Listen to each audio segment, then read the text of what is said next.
webinar. And so Andy is on deck first, right? Yes. Did you just say Andy's on deck? Yeah, That's what we said. we want you to welcome us. I got a message, recording is in progress and it overlapped there. Well, yeah, I certainly appreciate the opportunity to welcome everybody to the first advisory committee meeting for the Town of Nags Head Estuarine Shoreline Management Plan. This is a really important effort. It was included as part of the town's 2017 comprehensive plan. And it's certainly a big priority for our Board of Commissioners. It's part of the board's strategic plan, which they've been working on for the last 2 years. And this is a high priority that they want to see completed. I know it's very important to a lot of citizens, a lot of the committee members on this committee, expressed interest in this from the beginning. And I think, we want to see this through. I just want to quickly thank Holly, Kelly, and Kate and the rest of our planning staff for getting us to this point. They've assembled a great project team, including Biohabitats and Moffitt and Nickel and other partners. And I was able to meet with them when they came down a few months ago and visited, and they had some great information to share, and they certainly seemed like experts in this field, and I'm very confident they're going to produce a plan and recommendations that will be very forward-thinking, useful for the town for years to come. And I know the board appreciates the willingness of the committee to donate the time and energy to the effort. So again, thank you for being here and donating your time and your intellectual capital. Anyway, that's really all I wanted to say. I'm going to go ahead and turn this over to our lead staff, whether it's Holly or Kate or Kelly, and let the introductions get started. So again, thanks to all of you, and I look forward to working with each and every one of you. And thank you for being here. Thanks, Andy. I'm going to go ahead and kick off. I think most of probably staff, but we're going to quickly run through those. I'm Holly White, the principal planner for the town. Good afternoon, everyone. I'm Kate Jones, senior environmental planner with the town as well. Kelly? Hey there, I'm Kelly Wyatt, planning director for the town. I think we do also have Eric. Yep. Here as well. Hi, Eric Clausen, Public Services Director for the town of Nags Head. All right. So I think that's complete of the town staff, correct? All right, Yes. so we are going to introduce ourselves as the consultant team. I am Jessica Hardesty Norris. I am an ecologist with Biohabitats and the project manager. And I'm the only representative of Biohabitats today, but our colleagues and partners at Moffitt and Nickel are representing. And so I'm going to let them introduce themselves. They are a little bit specialized on the outreach and engineering portions of this plan. That's where they're going to be leaning in for the work, and Biohabitats is the prime sort of responsible ultimately for the rest of it also. So can we start with Amanda, who's the outreach specialist? Sure. Thanks, Jessica. Hi, everybody. This is Amanda Zullo. I am actually in the Charlotte, North Carolina office for Moffitt and Nickel, and I will be leading the outreach portion, working in close collaboration with Biohabitats and Towns of Nag Head on this wonderful project. Thanks.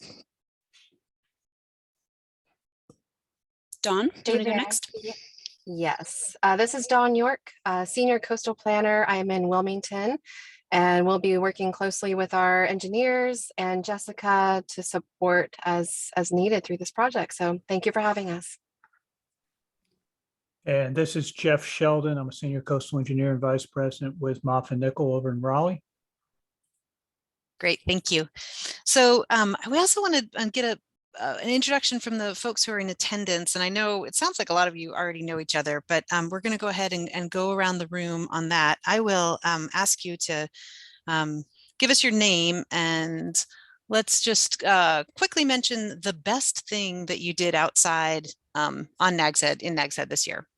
Please keep that G-rated just in case we have any exciting outdoor activities. And I'm going to make it a little bit extra by showing you off that I read your bios. So I'd like to call on you according to something that you mentioned in your application for the committee. So let's start with someone who recently attended a Restore America's Estuaries Tech Transfer Workshop. Would you please introduce yourself?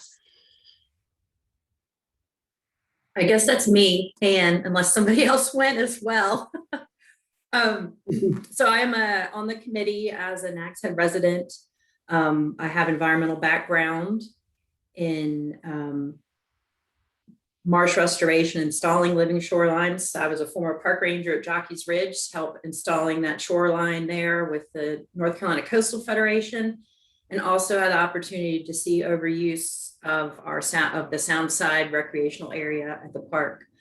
I'm trying to think about the fun thing I did outside, which I'm outside a lot. Probably hiking. I mean, you could say the beach, but that's expected. But I'm going to go in the opposite direction and say running, jogging, hiking in Nags Head Woods Nature Conservancy on the Sound side of Nags. Excellent. Now, I'm afraid there might be more than one person who's participated in this activity, but if you have kayaked down Soundside Road, can you please introduce yourself? I have. I'm Cole Vaughn. I don't, to be sure somebody else has, I would hope. Thanks.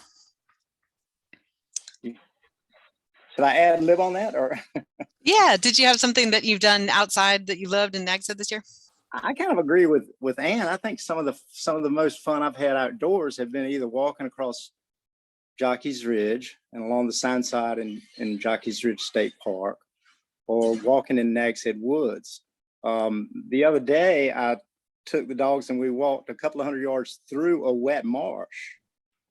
And that was a lot of fun. I have very small dogs and they were sort of going submarine through the marsh grass. It was, they got a big kick out of it too.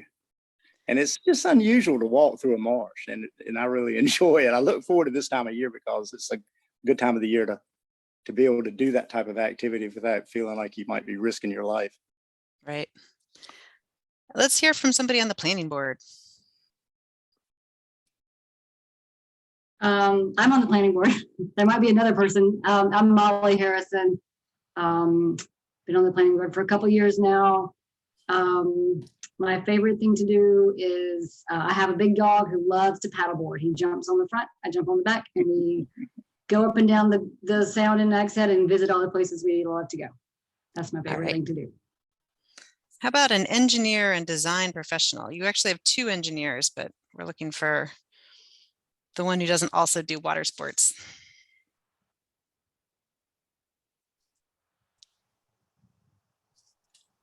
Is that the one who does or does not do water sports? We'll take Mike Osteen first, please. All right, Mike Osteen, I'm a local design professional. Most fun thing recently has just been enjoying the Sound in the boat. These last few days, the wind has been perfect for being in the Sound and being in the ocean when that opportunity arises as well. All right. And Randy?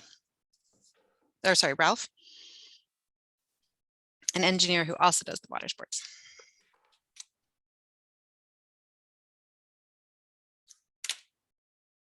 Let's see. You're Ralph. muted, Ralph. Yeah, there you go. Yep, I'm still with you. Okay. And I guess the most fun thing I could think of was flying a kite on Jockey's Ridge with my granddaughters this year. It's my experience with kite flying on Jockey's Ridge goes back to the 70s when we started Kitty Hawk Kites. And it's actually been a while since I have flown a kite on Jockey's Ridge, and that brought back great memories. So excellent. How about someone who's got an identical mirror twin sister? So this is Joy Greenwood. One of the coolest things that I've been able to do this year, not only this year, but also since I've started at Jockey's Ridge State Park, I'm the park superintendent there, is we've actually started doing a prescribed burn program. So we have put fire back into the ecosystem, which has been wonderful and kind of a little bit different since the park became a park in 1975. It hasn't seen any fire, so we're pretty excited about that and about continuing on building that program. So if you guys see some smoke coming up in January or February, that might be us. So. Excellent. Now, I think that might have taken us through the members of the advisory committee who are present. Is that correct? With the exception of Reed Corbett? I think we just had one more. Oh, Lee Nettles, sorry. To join in, actually. Oh, great. And I just let's see, Lee, let's give him a moment to get settled. If you wouldn't mind going ahead to introduce yourself. Sure. I'm Lee Nettles. I'm the director of the Outer Banks Visitors Bureau.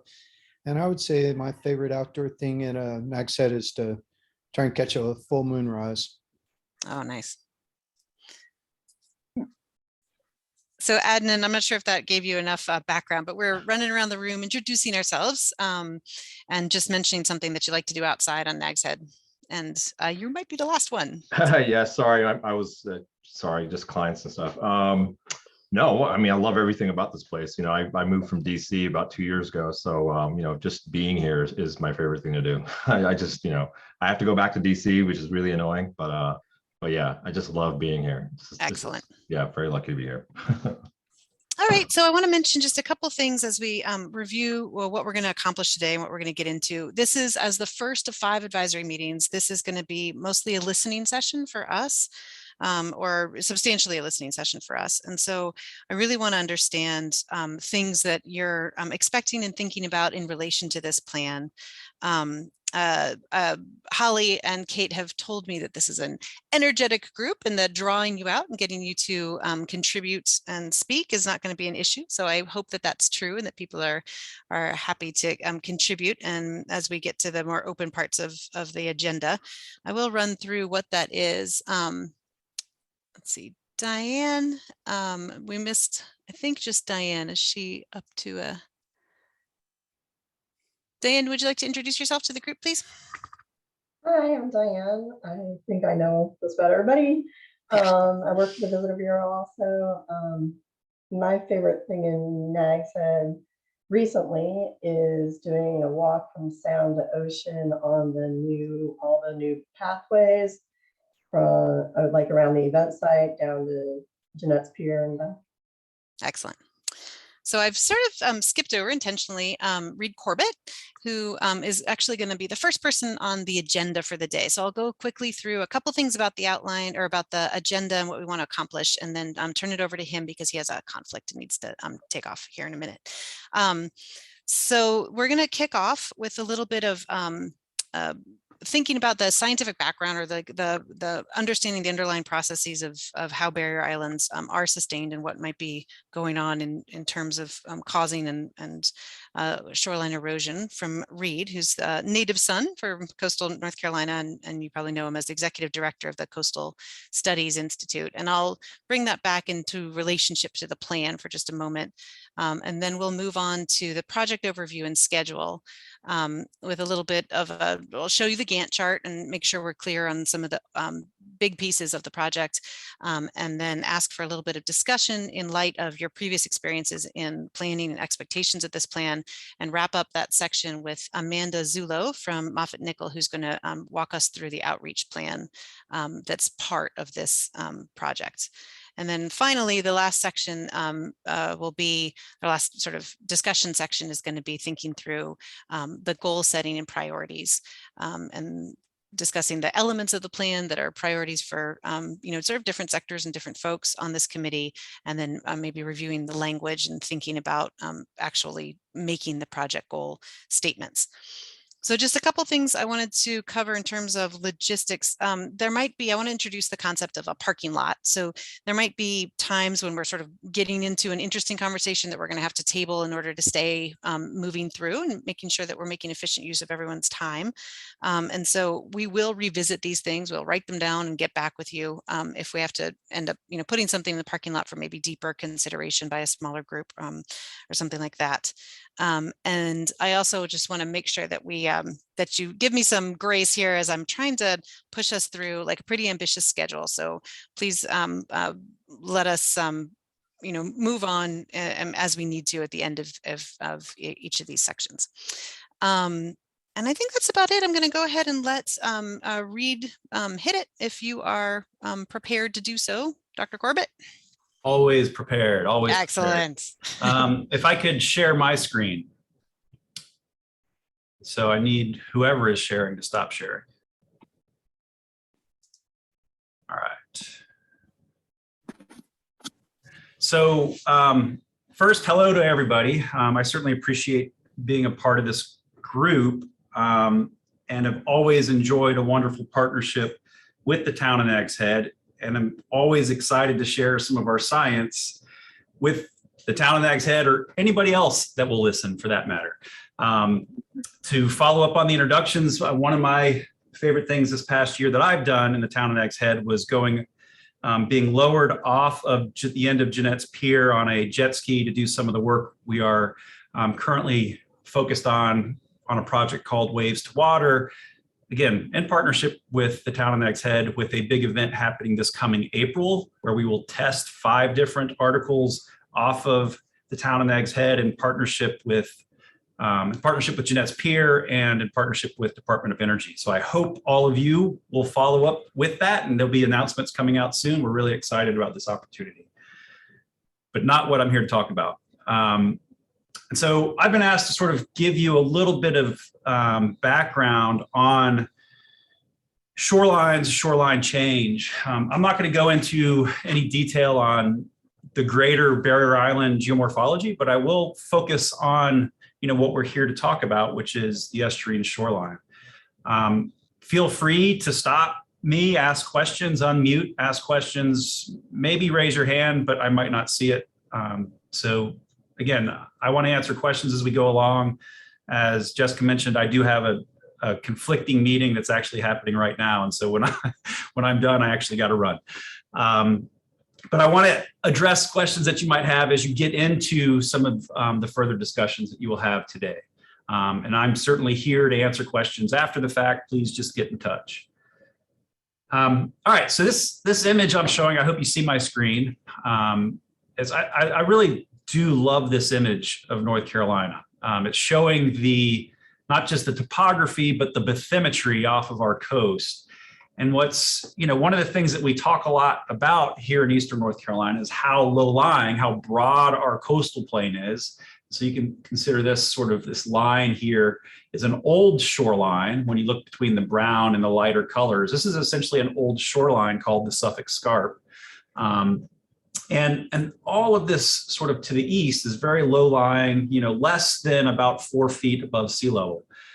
And that's something to keep in mind as we sort of think about the challenges that not just us, but coastal North Carolina, and I'm going to sort of think broadly to start, and then I'll bring it home to Nags Head.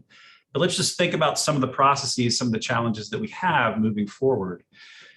And so our coastlines, and again, I'm focused sort of on the estuarine side. So certainly our coastlines do include these 300 miles of beautiful beaches, but on the inside, we are dealing with our large estuarine system, the second largest estuarine system in the US.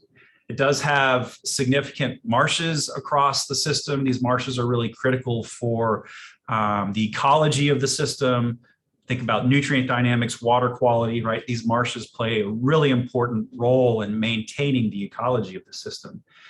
And this is ultimately, this coastline does represent a boundary between land and sea. And that's important to recognize is the boundary isn't just on the front side of the barrier, but this boundary between land and sea is occurring across the entire shoreline. And that boundary between land and sea is really a critical boundary for that interaction between the water, right?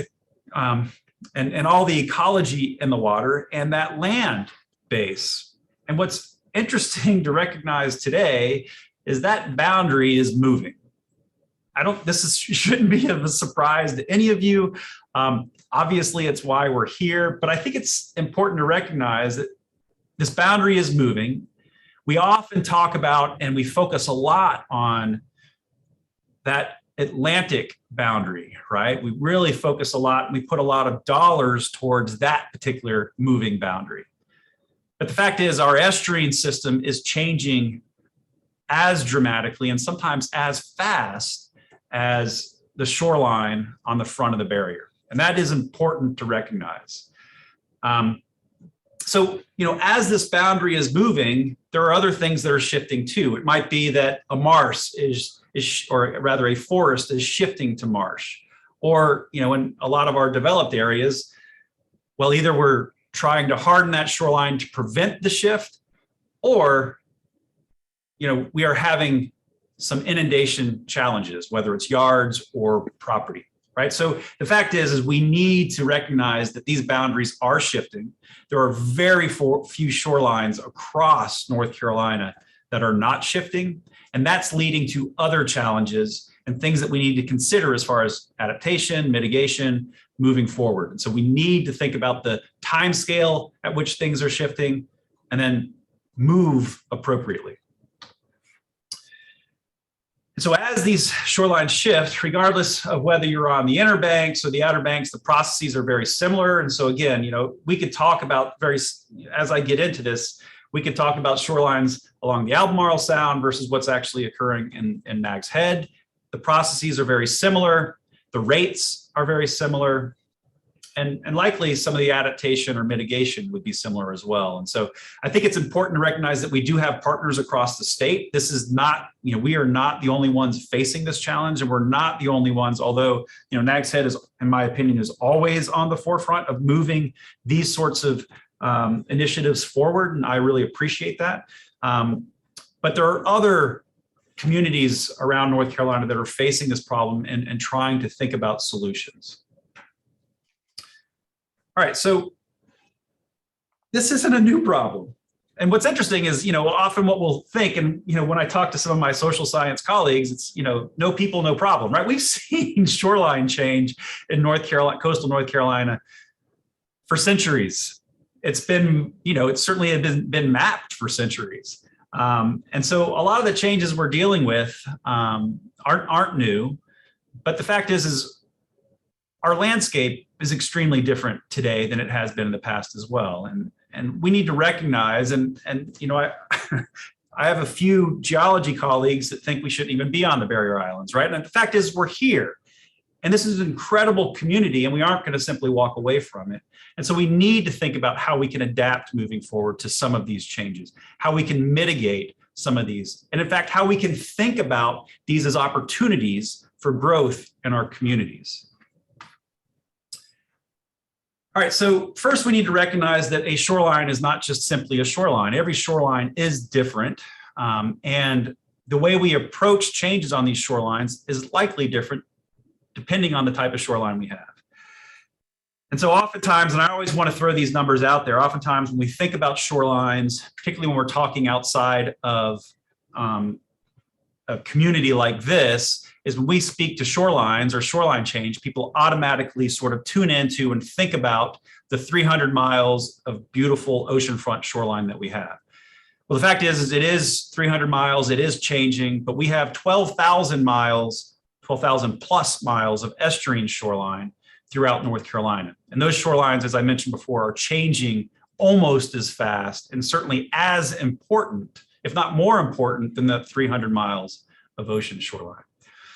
In the estuary, we've sort of defined 4 different types of shorelines, of shore zones maybe.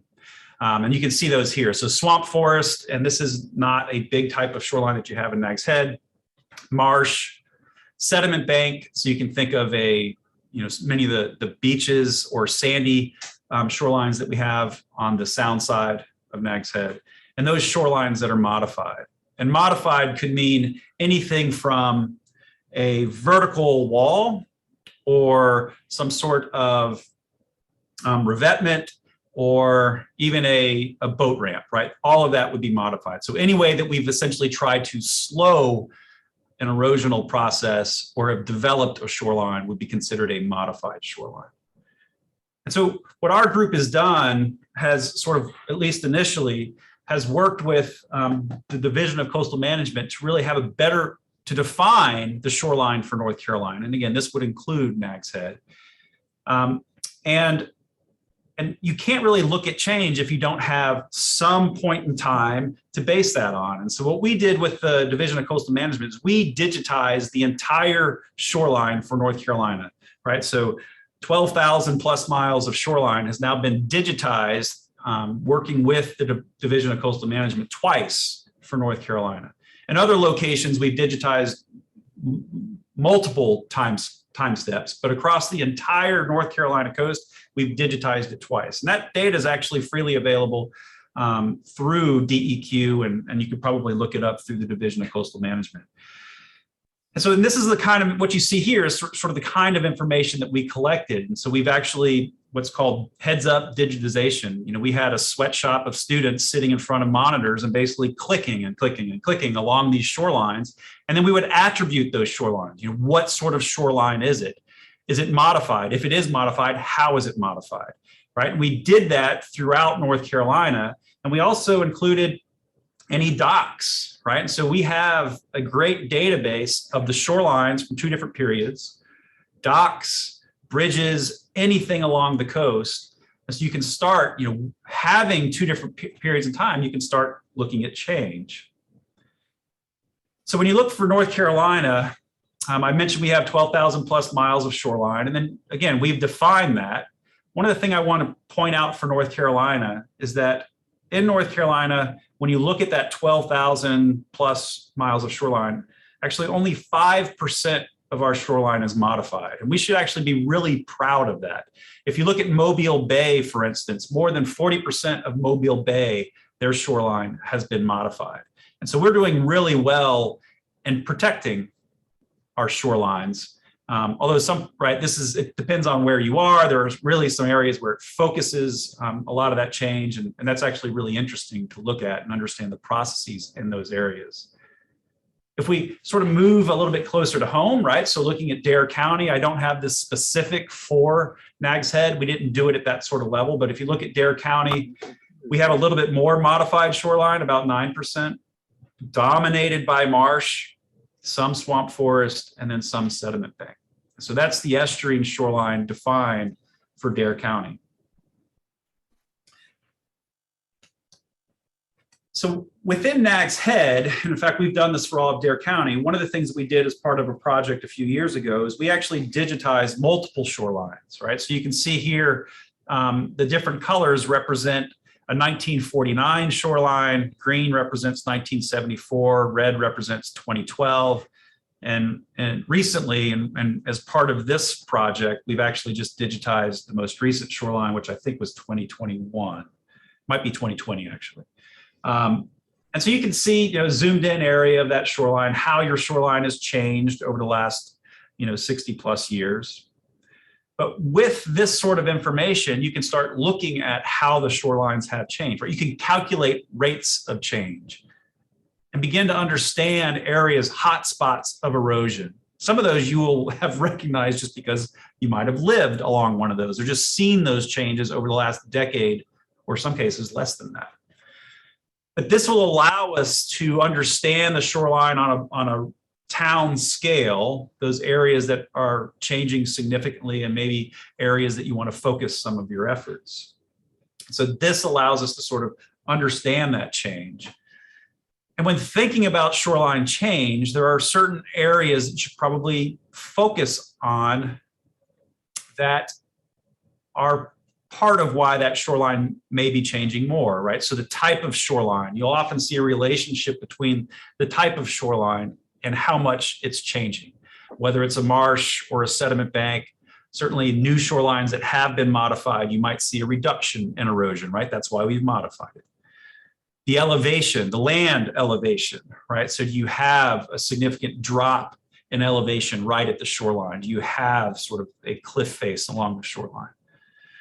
And the energy in the system, and that energy in the system, the energy that shoreline is experiencing is primarily going to be driven by fetch, or essentially that distance between the shoreline and open water, right? So, for us, if we just for a thought scale here, is if we ignore Roanoke Island, right, then you have this huge open Pamlico Sound. So here, sitting at CSI and looking southwest, we are open to the entire Pamlico Sound, right? It is a huge fetch. Now, for much of the town of Nags Head, because you have Roanoke Island sitting there, actually a northwest direction is pretty open. And so that fetch is important, because the greater the fetch, the more open area you have, the more open area you have to generate waves, right? And it's waves that is that energy that can lead to change. Another important aspect is slope, right? So slope as you move offshore, because if you have a very steep slope moving offshore, then you don't lose a lot of energy of the waves before they hit the shoreline. Actually, much of the town of Nags Head, behind the town of Nags Head, has significantly sand shoals. It does shoal up as you get closer to shore. Not everywhere, but there are areas where you have significant shallows along the backside, which leads to a much reduced slope, which is good because it reduces the energy that's actually impacting the shoreline itself. But these are areas that we've shown, these three things have shown relationships with how fast shorelines are changing, particularly in the estuarine environment. And if we look at an example of shoreline change, again, taking two shorelines that we have digitized, 1949 and 2007, and doing a difference. And when you do a difference, when you look at the distance between those two shorelines and you know the exact amount of time, you can calculate a rate, right? This rate is it shouldn't actually just show meters, it should be meters per year, right? So these units are actually wrong. This should say meters per year. So if it's negative, that means it's eroding. So these red dots that you see are an indication of erosion through time on the order of about 0.3 or greater meters per year, or 1 foot or more per year between these two time periods. I've used these two time periods mainly because when you start moving, actually, once you get above, mid 90s or so, you start seeing much more modified shoreline. And I think it's important to recognize what the shoreline erosion rates were before we started doing significant modification, because that erosion that was taking place that led to modifying the shoreline, those processes acting on those shorelines are still occurring, right? So if you put a revetment or some sort of vertical wall, you still have the same amount of energy impacting that shoreline. It's impacting it differently. It might not be leading to erosion, but it's likely leading to someone having to maintain that wall if it's there, right? So it's important to recognize the processes don't change just because you've modified your shoreline. Anyway, this gives you some idea of some of the variability of erosion along the shoreline. Note that there are a couple areas where it's not eroding, at least during this time period, it was actually accreting. Some of those likely have to do with sand waves moving down. You can see the sand here, and these sand waves do move down the coast through time, and a lot of that's driven by storms and other things. So it does give you some idea of this variability of shoreline erosion taking place on the backside of the barrier. And again, with rates sometimes higher than 1 foot per year of erosion. So with that, where do we go? What do? You don't want to, particularly when we're living on a barrier, right, that's eroding, as we've seen from both sides, you don't want to just ignore it, right? That's one of the reasons we're here, to think about how we can not only address, because the front side of the barrier is being addressed, at least on timescales of multiple years through nourishment, and that has to be revisited through time. But we haven't really discussed the backside of the barrier, which is changing, which is eroding in many places, which is leading to sometimes inundation. I guess, clearly, kayaking down Soundside Road, right? Inundation during storm events. There are some erosion areas that are creating challenges for homeowners and some businesses.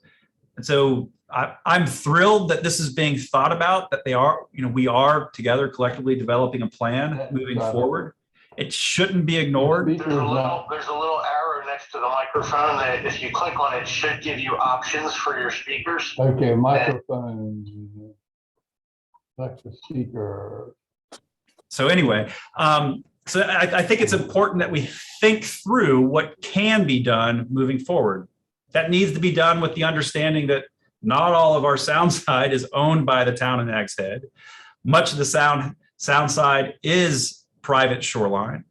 And there have been plenty of studies that have been done that show that what one homeowner does to change their shoreline, whether it's a vertical shoreline, a living shoreline, or anything in between, certainly influences their neighbors.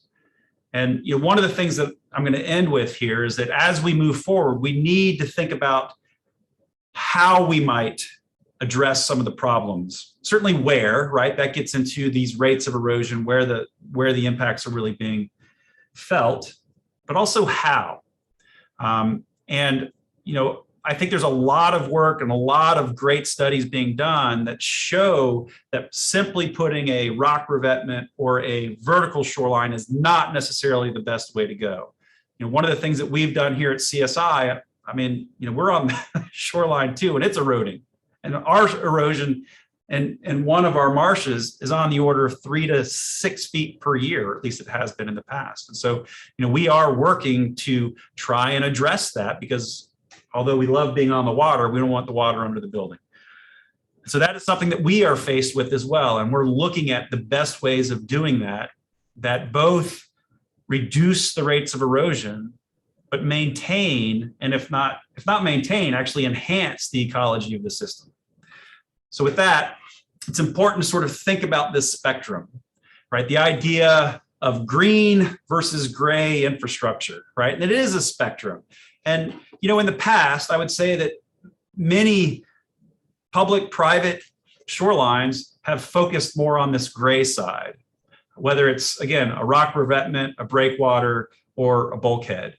And what we're finding is that shifting this to the left towards living shorelines, and there's a spectrum of living shorelines and how we define living shorelines as well. And a lot of that will be driven by those things I showed you a few minutes earlier, are going to be driven by things like this, right? Because just planting a shoreline is not going to work if you have a huge fetch and a lot of energy. And so you have to take these sorts of things into account when deciding what might work best along an eroding shoreline across this spectrum.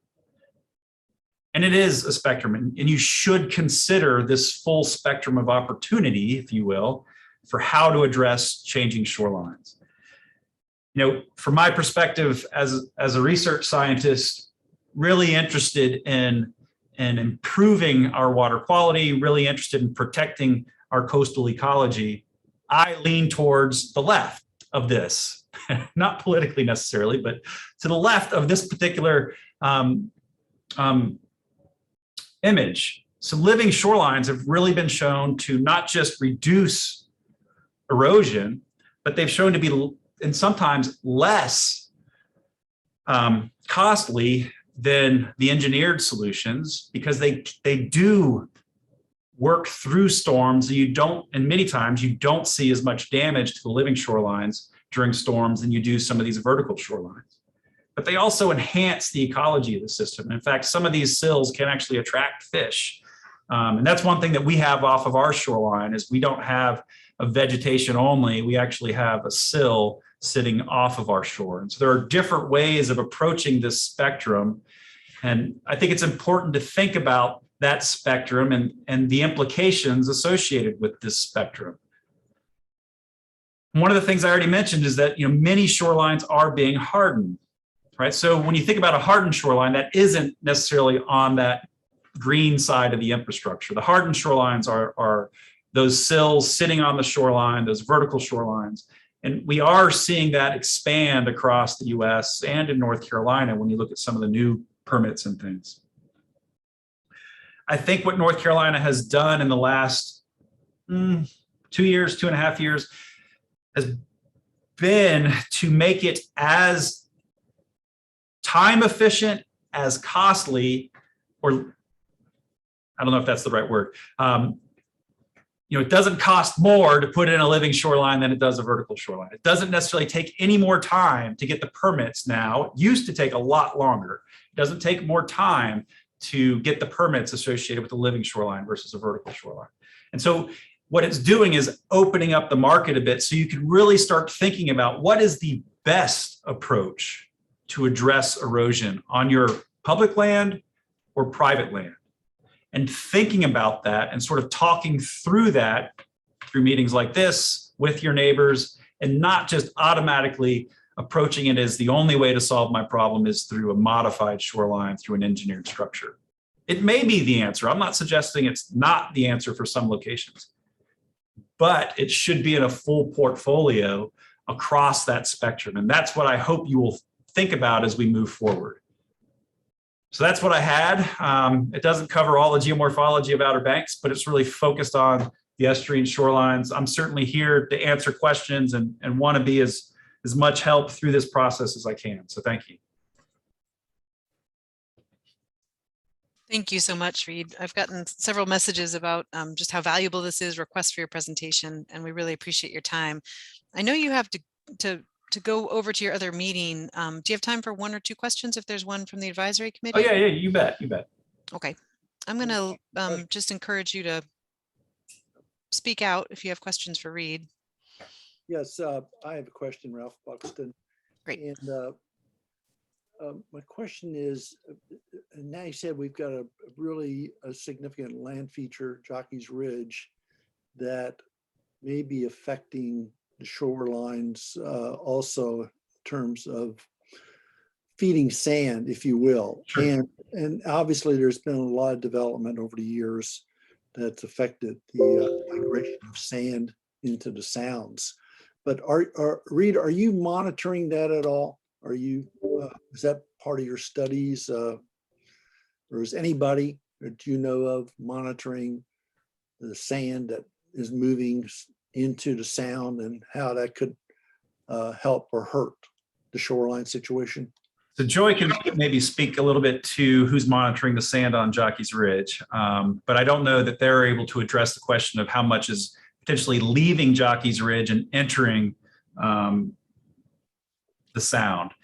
Certainly, those sand waves do play a role, at least on timescales of likely months, maybe yearly, something like that, because you do have these sand waves that are moving sort of down the beach. A lot of that's going to be driven by storm processes, these waves that can move that sand, which can lead to changes. And I would say it's likely short-term changes in what's happening with shoreline change, right? If you're feeding sand onto particularly a sediment bank following a storm, you might see some accretion. That said, these sand waves are essentially moving through. You're not going to see significant accretion over long periods of time driven by the sand that's likely being provided and fed through Jockey's Ridge. And so you're not going to see the problem disappear. It's going to be intermittent, a product of when these sand waves move past that particular property. As far as monitoring the amount of sand going into the sound itself, we don't do anything with that. We are monitoring where we removed sand 3 years ago from the south east corner of the park. And, typically what we've always said in the past is somewhere from between 1 and 6 feet per year. But we're finding that a lot of those, that section that we removed recently is moving much, much quicker than that. In one case, we had a storm where we had removed the sand from the southeast corner, moved 20 feet in about a month and a half.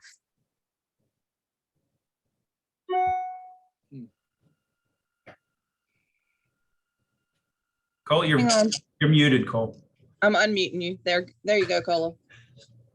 If you look at the county GIS, they've got from 2012 through 2020, and you can see, looking at the GIS, how the project that the park did to renourish that beach, how it moved the beach out. And you can also see, because I think the most recent one is 2020, how it's retracted. And Ralph, kind of bigger picture, I saw about 30 or 40 years ago a USGS survey map that showed the shoreline from somewhere in the vicinity of Virginia down to Cape Hatteras. And it showed every USGS survey from 1850, something like that, using different colored lines. And you could see how the shoreline In the case of the sound shoreline along Jockey's Ridge, as I recall, it had actually moved outward to the west until the early 1900s. And then it started to retract, and you could see that retract because you could see the bulkheads. You could start to see straight lines and right angles around 1915, 1920. And that's a fascinating map. I would love to see Nags Head get one of those. Yeah, and so back in 1850, there was a lot of, it was a strong group of engineers that put together a lot of T-sheets. We used that 1850 map. We've digitized that map. I don't know if we did it for all of Dare County. We've done it for parts of Dare County. I have to go back to our database. It's a great resource, and I'm impressed with how accurate that 1850 map is, given that they were doing it essentially, with, plumb and eyeball. But it's impressive. And yeah, the changes that took place between 1850 and 1950 are incredible. Mm-hmm. And, it's really in the 70s and 80s when you had a blow up in the development where you started seeing a lot more modified shorelines, which likely led to, significant changes in sediment transport, and therefore, some of the changes that you spoke to. One of the challenges along these marsh shorelines is, given where we are with sea level rise, the rates that it's rising, and shoreline erosion along these marshes is, we're likely not going to gain significant marsh. But as far as marsh shorelines, what we need to try and think about, assuming we can and the property is available for us to do it, right? There's a lot of qualifications you can put out there. We're not going to gain significant marsh, right? It's not going to accrete at this point of where we are. If we want to maintain our marsh environments, what we need to do is slow those from eroding. We just don't have, the processes aren't in place. We don't have a sediment source that's going to likely lead to significant marsh growth where we are today. Now, what's great is if you look at Split Pea Inlet, whatever you want to call it on Pea Island, at the new Inlet, and where we put that temporary permanent, I love all these words, the temporary permanent bridge, look to the south side and the growth that is taking place in that area when we allowed that particular, thinking about Barrier Island geomorphology, that was an inlet that we allowed to close on itself. It gained significant amount of material on the backside of that island and now is growing marsh grass. So that's an area that is growing because it had that sediment source, because that inlet was open and allowed to close on its own. So you had sort of this flood tide delta that led to the accretion of that sediment. We don't have that same sediment source here in Nags Head, and we don't have significant rivers delivering sediment to us. And so if we want to really think about moving forward, we need to slow the process, slow this change process, so we don't necessarily lose that important resource sitting behind the islands. Ooh, I've got another question. Well, now I was about to tell Reed that we really appreciate his time, and I am optimistic that we might be able to handle some of the other questions also, but I know that he has to go, so I want to give him that permission, although I think we have another couple minutes if there's another question or two. I know we have Mike Osteen also with his hand raised, but we can either try to answer those questions that are still in queue, or pass them along and follow up if Reed has I can to be here go till ahead. 2. Okay, well, then you can finish up your questions then. Let's do one more. Mike had his hand up. And yeah, just I was wondering if in the studies you've been able to narrow down the range of the most severe fetch and then a possible rate of occurrence of events within that range that affect the Soundside shoreline in Nags Head. And so we haven't done that for Nags Head. I actually think the group is working on what's called WEMO, basically a tool that actually will calculate that. It'll use the slope, it'll calculate the fetch, evaluate the energy across the system to give you some indication of sort of it's a relative energy index. And so the consulting firm is developing that. And so you should probably see that at some point. Right. That'll probably be, let's see, at the third meeting that we'll be presenting all of the engineering results once they've been a little bit more digested. That's all I'll say about that for the moment. If that's all right. Cola, did you have one more follow-up question? If we've got 5 minutes. Well, I was just thinking about the process of the infill on the sediment. And is there no chance that if we needed a different slope to encourage marsh reformation, that we could do fill from the shoreline artificially? Is that like totally out of the question? Is it just, I know it's like fill, adding fill has been like anathema now for quite some time, but if you need to get the right slope, is that allowed? Is there any mechanism for considering that? I don't know that I'll take that. I mean, I think the permitting of something like that is challenging, particularly if you have any submerged aquatic vegetation sitting off your shoreline, right? So that's something that the state is very careful to protect, right? This SAV, submerged aquatic vegetation. And so that does lead to challenges in permitting for anything, right? So if you've got SAV off your shoreline, you can run into additional challenges in anything that you want to do off your shoreline. I think when it comes to sort of backfilling, whether it's creating a different slope or trying to extend your shoreline back to what it was, yeah, I think it comes to challenges associated with permitting. But maybe there might be some others that have a better feel for that. Yeah, and I was just saying that getting the bottom slope changed enough so that it was more conducive to reestablishing marsh, not actually turn it back into solid ground, but. Yeah, so technically, that's a technique that's used. It's a technique that Moffett Nickel have some familiarity with. I think it is regulatory. Or from a regulatory perspective, it is an extreme challenge, and I think it's fair to say that there are going to be some changes and some deep thinking about what the regulatory framework is. Reed already made a reference to it used to be more of a barrier to put in living shorelines, and there's been some adjustments to allow that, recognizing that as opposed to bulkheads, there's a lot of benefits. But if you look to your neighboring states, you'll see quite a bit of variability in the way that they're managing those shorelines. And I think with that, if we could have a round of applause, we won't really, but if we could, we would. Reed, thank you so much for covering what you have and for your time. Yep, and I'll certainly provide the presentation. I'll send that to Holly so she has it. Great. And you were recorded. I hope you consented. That was sure. Yeah, I don't mind. Very well. Thanks, y'all. I look forward to interacting in the future. All right. Thank you, Reed. Right, bye-bye. So I am going to take the screen share back here. And let's see, is that showing a slide of technical considerations appropriately? Mm-hmm. All right. So I think the only thing I wanted to add to what Reed said, he did a great job of talking about like is in order to bring it back to this planning process and where we're going. I think everything he said is pertinent.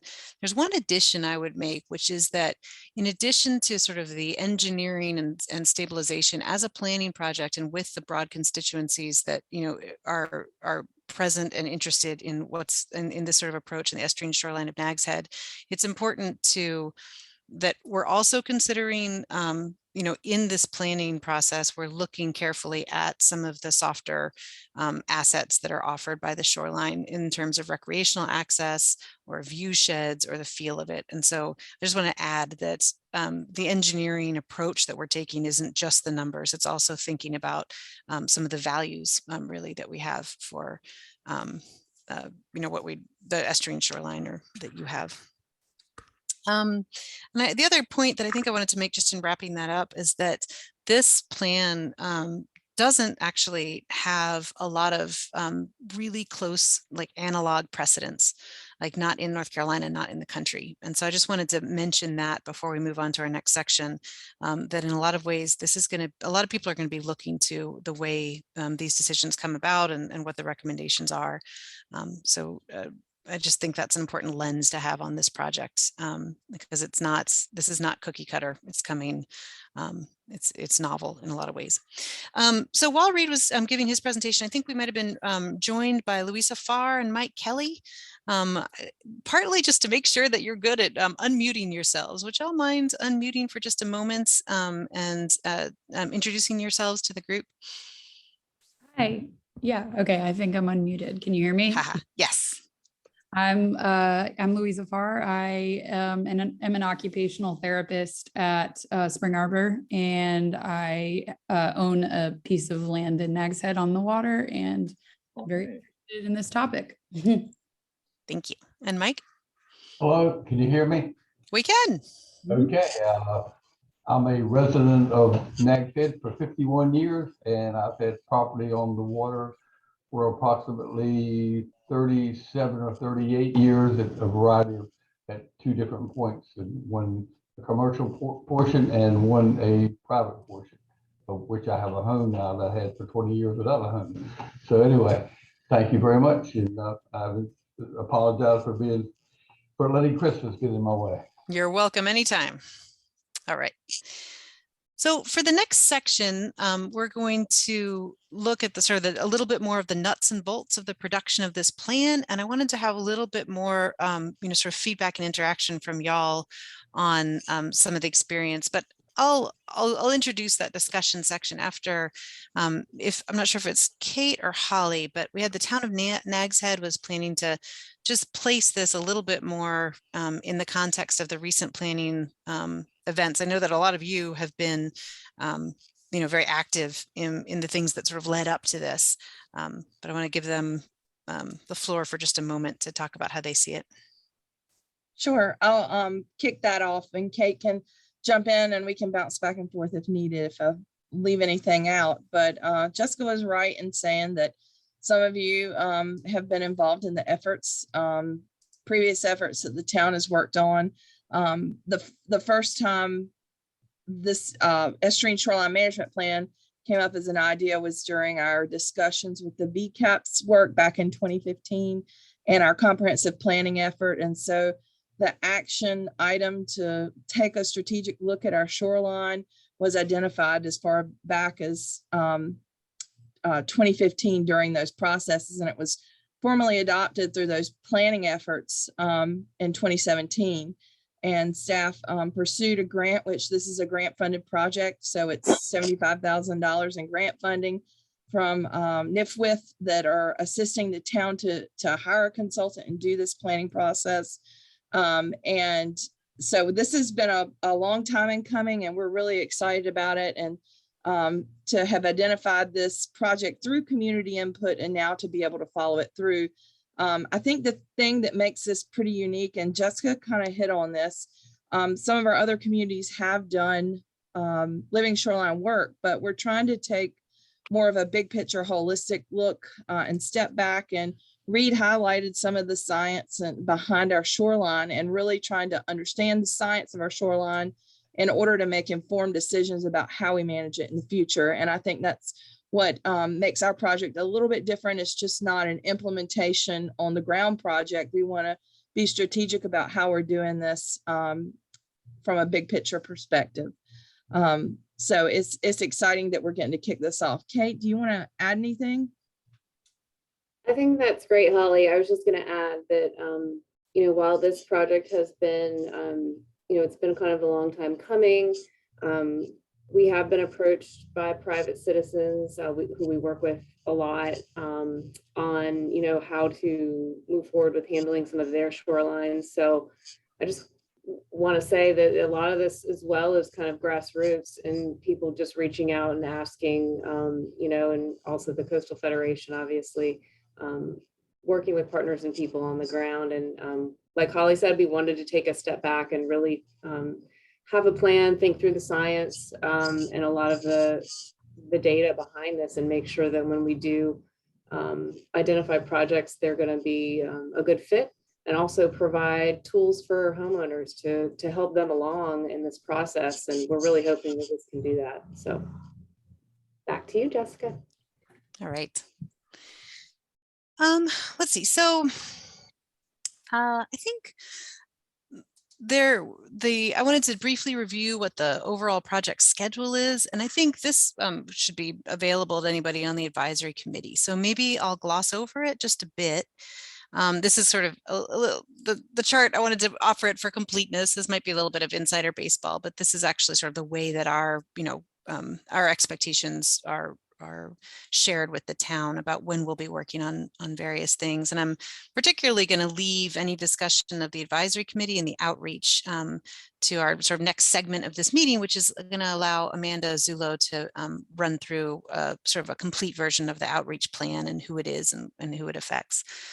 But maybe what I would like to do is sort of draw some attention to the fact that the sort of project selection, we're going to be having an approach to sort of every inch of shoreline that's within Nags Head, right? So that's everything is going to be included in the plan in terms of, given this fetch and the other things that Reed and we have been mentioning, the shoreline characteristics of the type and the elevation and the energy, here are some solutions that could work for management or stabilization of this shoreline. And here are some that are out of the question because of the engineering study.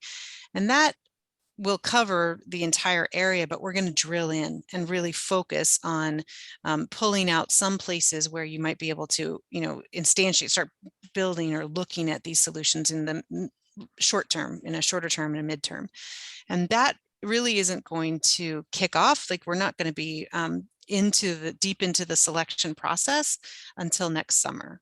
And so I just want to make sure that that's kind of in people's minds, that this is after we go through this and some more of the outreach and engagement discussions, we're going to be drilling into that sort of thinking about the solutions and where they're applicable and the site specific work in late spring and early summer.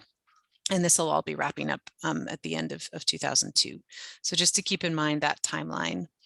And then this is a slightly different way of thinking about all of the bits that go into this plan, because it's not simply engineering question. It's not simply a science question.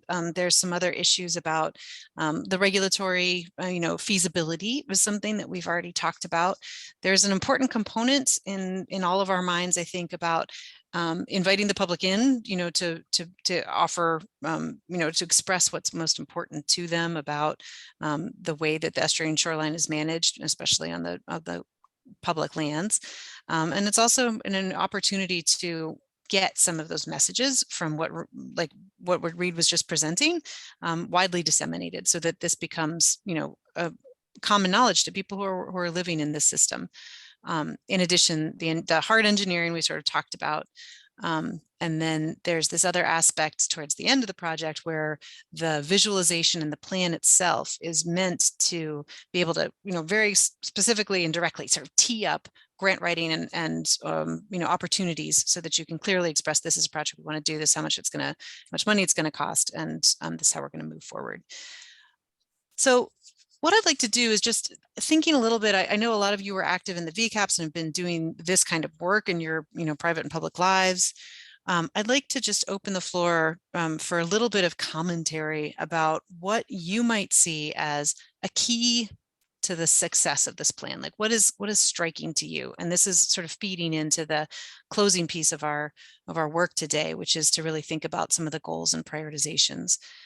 But I'd like to just pose that question and maybe give you a couple minutes to think about it. I'm not going to call on people unless it becomes absolutely necessary, but I'd like you to very specifically think, what seems to you, what is the most important outcomes of this plan in your mind? What are the keys to its success? I think given the variety of backgrounds, we really have some diversity in those responses. All right, Mr. Buxton, thank you for going first. I live on the Sound, north of Jockey's Ridge, actually north of the community that's north of the villas, condominiums. And unfortunately, over the years, we've had to bulkhead our shorelines. Most of the properties in this area there are about a dozen that are bulkheaded. And it's just, unfortunate because we started off, and I bought the property back here in 1986. And at that time we had a nice sandy beach, and the whole, through a series of storms, and the worst one that affected us was in the early 90s, the March storm. We ended up, having to bite the bullet and put in a bulkhead. Well, and there were other people that had bulkheads at that time, so it seemed to make sense. So we here now have got these bulkheads. I think most of the people back here like the concept of a living shoreline, and would like to, would be happy to have a living shoreline, but because of the fetch, the energy that we experience here from the Northwest, it would be almost suicidal to give up that protection. And so we're kind of grasping here for what kind of solution, hybrid solution can we come up with that would allow us to keep that fail-safe bulkhead solution, but start to develop perhaps some kind of a energy mitigation and possibly a living shoreline off of our bulkheads. So I see that as being a very important subject that hope to get addressed during this study. Great, thank you. And I don't think I'm the only one. Mike, maybe you can speak to this too, since you're a neighbor a few doors over. But it's on all of our minds here, because we're definitely seeing more erosion effects, some more than others. Right. And if only bulkheads were fail safe, because they're not. And but there are ways to dissipate some of the energy that's slamming up to them and affecting the neighbors. Let's see, we've got some hands raised. Anne, would you like to go next? Jessica. So in looking at what outcomes and success, obviously at this point, broader answers to it, but I think the approach that we're taking now will provide, with everyone's backgrounds and input, provide obviously a strategic approach to this plan. We'll be able to have prioritized outcomes. And when we look at the prioritizing, it's like, where do you look at private land ownership versus public land ownership, and who prioritizes? Is it the landowner? Is it the rate at which it's eroding more quickly? Or are we looking at the safety needs and infrastructure of protecting roadways and, the main highway arteries in Nags Head? And then obviously balancing everyone's wants and needs. I think this process will create those answers for our outcomes. I don't think I'm answering your question a roundabout way, but it's valuable because each person has their own specific stake.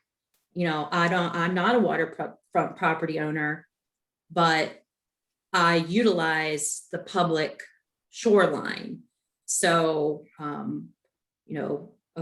homeowner on the water will have a different perspective, and their priorities will be different. And, they'll maybe want to rank their priority a little higher than, a recreational zone. So I think just these are the things that we will be working through, which will provide this, successful opportunity instead of willy-nilly picking a place to do a project, every couple of years. So. Right. Excellent. Yeah, that was a perfect segue to handing the mic off to Amanda to walk through the outreach plan, because I think, fomenting that conversation, the public conversation, and, engaging people in helping, order those priorities. But we do have a couple more keys to success to hear about. So before we do that, Louisa, did you have something that you want to share? Yeah, I just wanted, after hearing what Mr. Buxton said, I also own a lot right next, a couple doors down from his, and my lot I have a pretty wide beach. I'm not really honestly sure how big exactly, but it's pretty wide, and it has never had any infrastructure on it whatsoever. And I just bought it earlier this year, and I was just thinking that at some point a marine contractor came to look at it, and I was at some point going to put in some kind of possible breakwater or sill or something to deal with the erosion happening at the dune on my lot. And I was just thinking, like, for example, if you guys wanted to use my lot as a testing ground, something like that, like to see how it would respond to a living shoreline solution rather than a harder one. Like, that's something I would really be happy to do if it would impact, if it would help, figuring out what the best solution is for the rest of the coastline too. Great. Oh, that's so good to hear.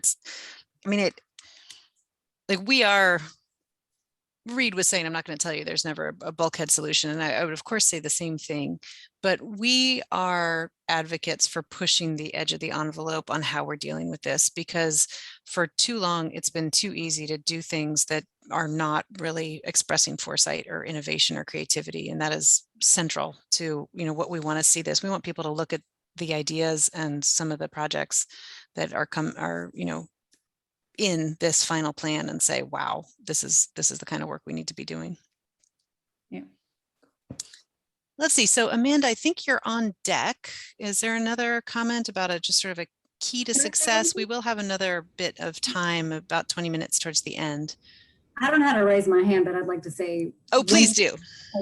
I'm Molly Harrison, and it was, I think one of the keys to success is really engaging the entire community. I live around Milepost 16, and a lot of the people I see are using the water recreationally. So there's a lot of users who would be impacted by what we do in the sounds, whether that's boating, kiteboarding, kayaking, jet skiing, all of the above. Need to just engage those users as well in the way they use the sound and the way these necessary changes would impact them as well. Great. Okay, well, thank you. You gave me my transition back, because I think that's a great way, talking about how to engage the entire community, to go ahead. And Amanda, if you prefer, I can do your slides. Sure.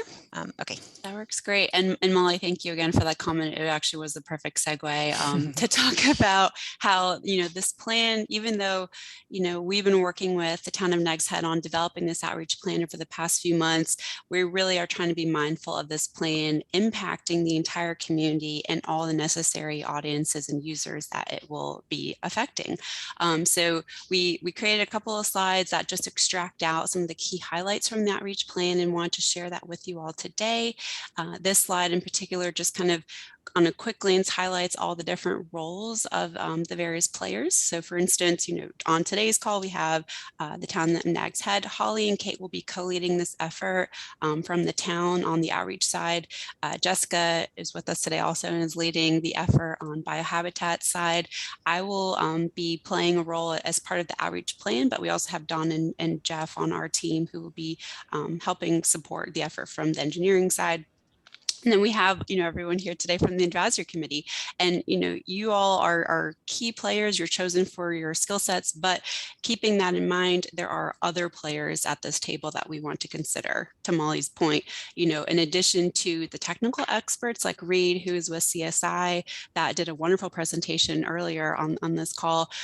We also have the North Carolina Coastal Federation, and we have all of our stakeholders and intended audiences. So keeping in mind, there are over 200 property owners corridors on the shoreline, considering the recreational users, the entire Outer Banks community, North Carolina Sea Grant, and the town of Nags Head has a phenomenal social media following. And so considering how to get this word out to the larger community is going to be key to this outreach progress and success. And so this next slide just kind of quickly goes through the advisory committee's roles and responsibilities directly. So again, all of you were chosen because of your key knowledge, your diverse skill sets, and our hope is that you can come together with this team at various stages in this process to help shape the goals and policies and recommendations of the plan, help identify and engage stakeholders, and you probably remember from Jessica's slide a couple slides back, we are anticipating a minimum of 5 advisory committee meetings. We'll get more into the format of those here in a little bit,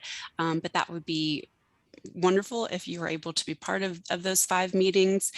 We will be providing a public workshop meeting, and again, because you're already doing such a great job with the 5 meetings, your attendance for that meeting is optional, but highly recommended, especially because I think it'd be really valuable to this team to hear what the other side of the table, the public, is saying. And lastly, to help provide targeted input on the various aspects of this plan. We move on to the next slide, Jessica. So we just wanted to quickly highlight the key outreach milestones that will occur throughout the planning process.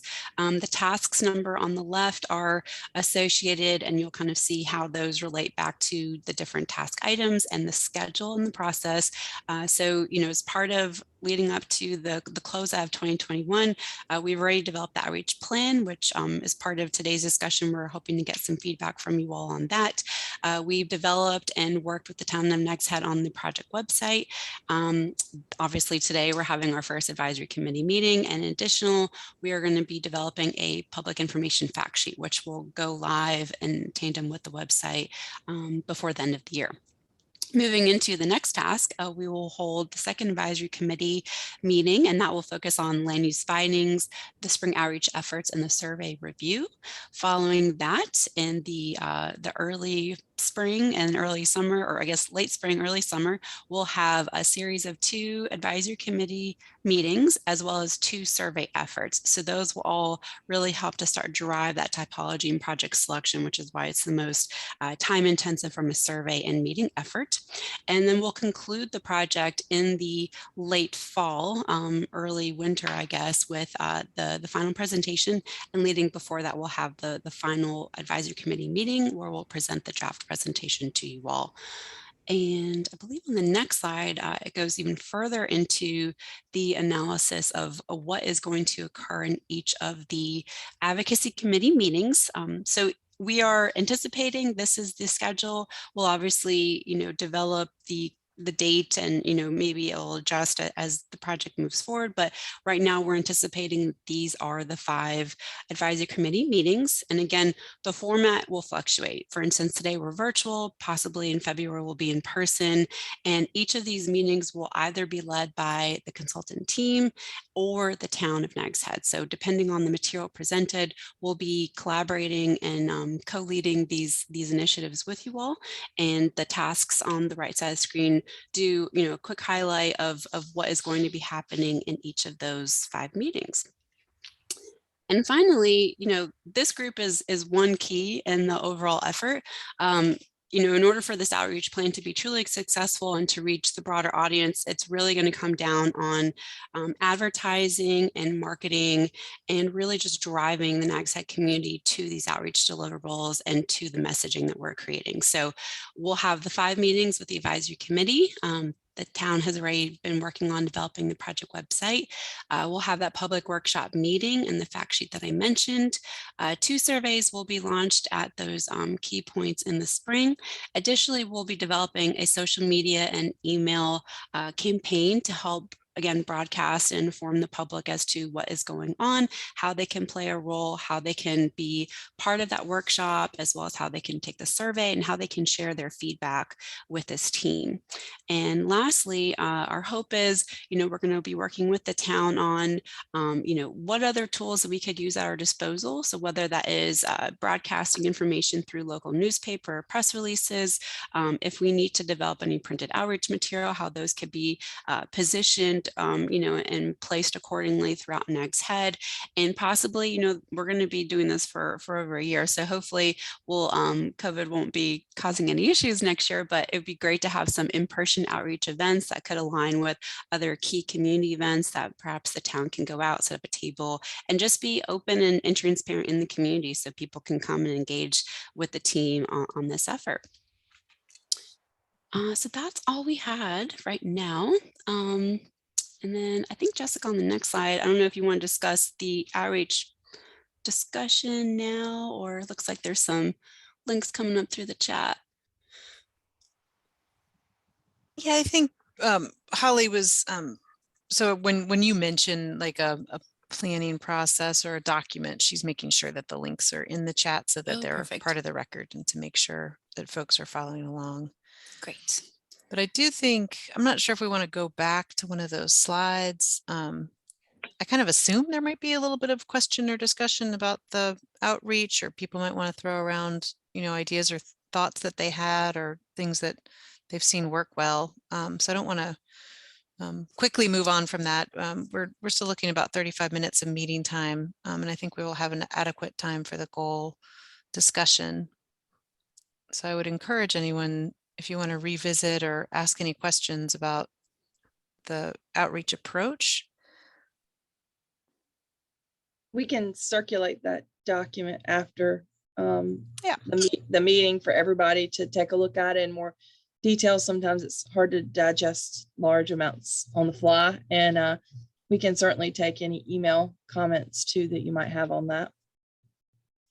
Maybe even if we've overlooked a stakeholder that should be engaged that you didn't see in the slides.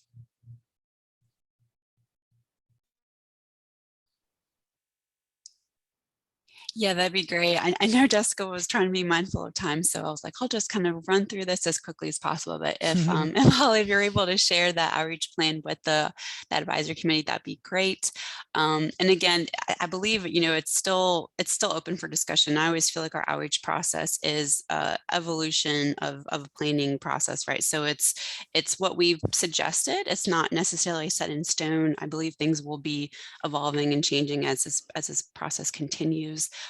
But yeah, again, if anyone has any suggestions for how best to maybe groups we haven't considered, maybe outlets we haven't thought about to get the word out. Due to the process being mostly virtual, we were trying to rely heavily on using virtual and digital tools to get the word out to the NAGSTEC community, but obviously open to whatever suggestions the team may have. Yeah, speaking of, COVID has taught us the adaptability of our outreach planning efforts for everything, right? So yes, we need to be able to make sure that we don't make any plans that are relying on this specific event. Although one of the things we did was go through sort of like a little calendar of thinking about when people were gathering and what where there might be opportunities.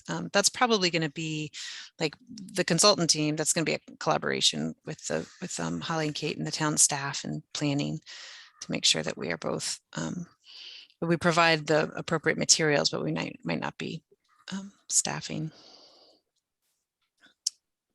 Let's see, I've got a comment from, sorry, go ahead, Cola. How about a kiosk at the Dowdy Park? We'll write it down. We'll write it down and discuss. We like it. Yeah. Let's see. And Dawn York is on our team, so she's got a comment. I think she might be responding to the chat because she's a permitting expert, but I'm not sure. Great. I was going to ask you to respond. Thanks. Can you hear me, Jessica? Mm-hmm. Okay.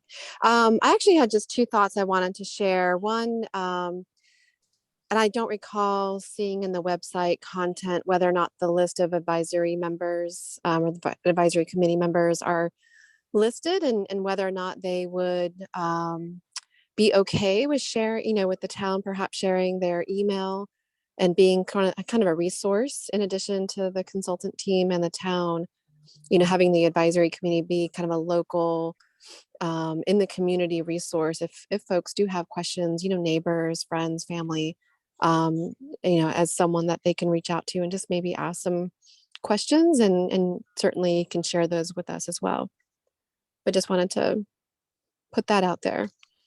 Yeah, I think it's a really important function to have sort of community ambassadors of the process, and especially some of the education components.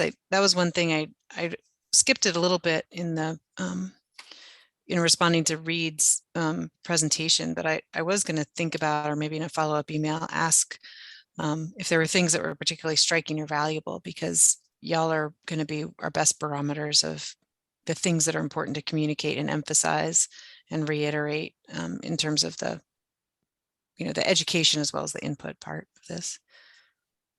Dawn, did you say you had 2 comments, and did you get through both of them? I had one more. I was just Okay, thinking great. from a stakeholder perspective, I'd like to make sure that we take into consideration, the Division of Coastal Management, and even the funding agency, the National Fish and Wildlife Foundation, and Kate and Holly may be more aware of their interest in being a part of the planning process. I mean, certainly they're not going to take part in these meetings, but perhaps at some point during the process, they may want to provide some input. But just wanted to kind of throw that out there, as well as making sure that we keep into consideration our funding partners, and also our resources at the agency level.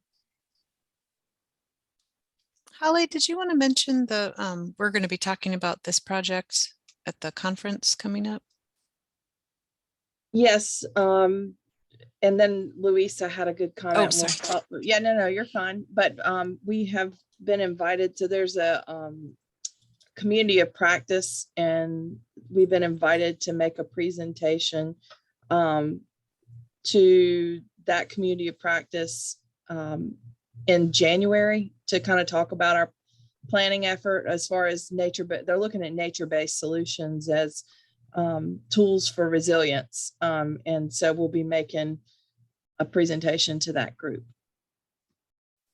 Yeah, y'all have some amazing town staff here. I'll just say that before we go on, but very proactive in communication and leadership, not just in the state, but outside the state also. It's actually a NOAA, a NOAA presentation that we learned about through our community of practice folks. So sorry about that. And I'll just add that particular event is also linked in with the Department of Coastal Management at the state level.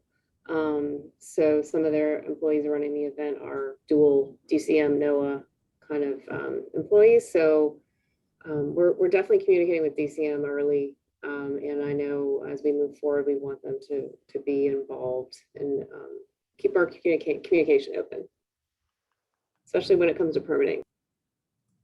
And implementation funding. And funding, right. Yeah. I think Louisa had a great idea. She in the chat, she said that the hospital has great turnout at their events, and maybe trying to partner with them to have a booth at one of their events would be good. Louisa, do you want to speak up?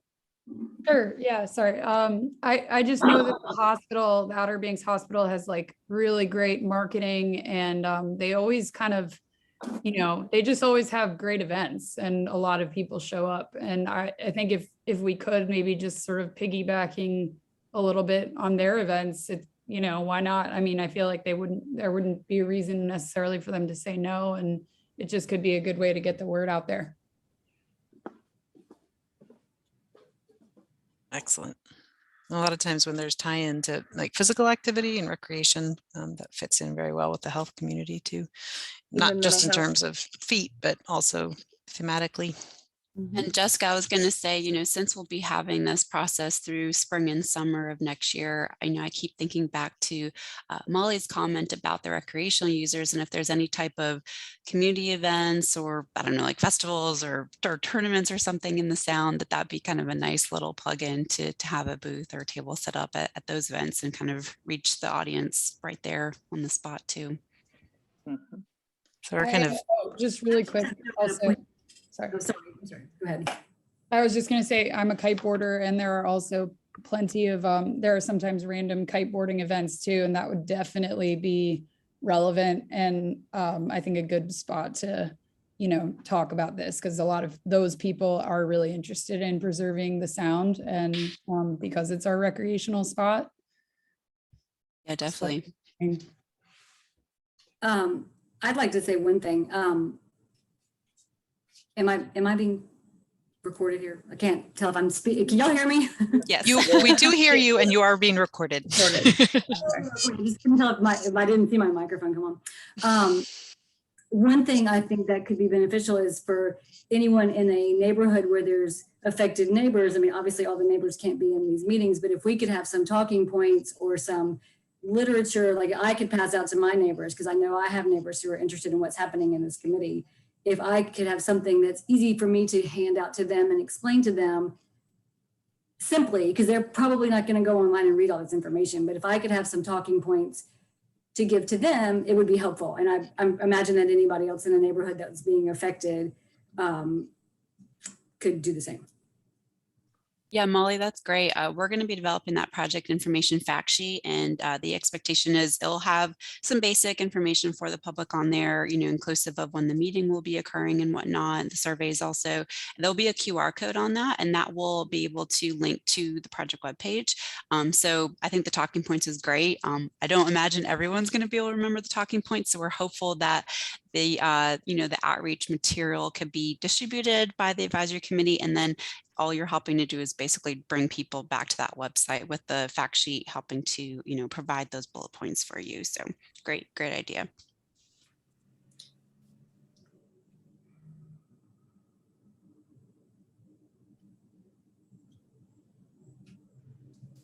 All right, I'm starting to feel like we might be able to move on and sort of wrap up on the project goals, which, I mean, I know that there's usually some, depending on how deep you are in planning world, people feel differently about, having long conversations about this. But in my mind, there's a couple things that are important about the goals. I think that they need to include and express the priorities that are going to guide the way that we focus some of our efforts, and certainly some of our sort of writing and production and messaging efforts. And they're also quite likely to sort of structure some of the ways that the plan is communicated in terms of the elements, that we would have a section on in the final document or website, if it's compatible with a website setup. So I wanted to just return to this, which I think we were talking about before. We had up on the screen when we were talking about keys to success and like what's important about this. And we got some good feedback about,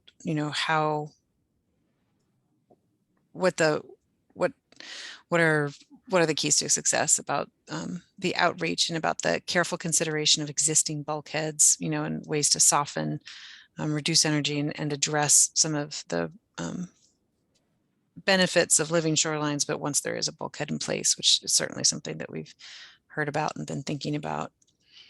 But I'd actually like to, I don't know if we can do a round robin sort of quickly. Can y'all, if you can access the chat, can you pick one of these, like one element of the project that feels absolutely most important to you? I know that they all have to hang together, but I'd love to ask you specifically to just pick a bullet or pick something else and put it in the chat or speak up. Outreach. So not the getting feedback, or the sharing things with people, or the getting input, because I kind of tried to divide those two. They're a little different. Yeah, it's hard.